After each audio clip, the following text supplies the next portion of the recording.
the link to MTG Burgeoning's Introduction to Planechase in the description below.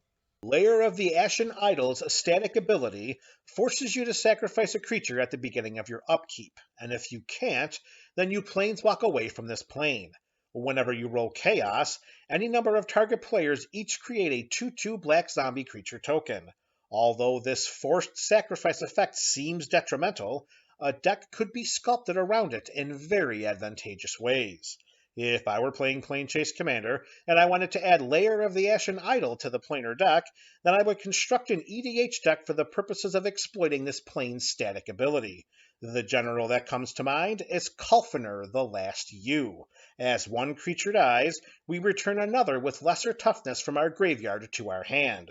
There are numerous creatures with power and toughness 0/0 that enter the battlefield with +1/+1 counters, like Custody Soulbinders, Embodiment of Agonies, Fertilid, and Colonian Hydra.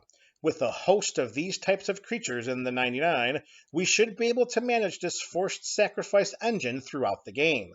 Another way we can manage this sacrifice outlet is to include cards like Bitter Blossom, Dreadhorde Invasion, Awakening Zone, and Creekwood Liege. These cards create creature tokens at the beginning of our upkeep, and we can stack these upkeep triggers accordingly in order to sacrifice the creature token to Lair of the Ashen Idol's sacrifice trigger.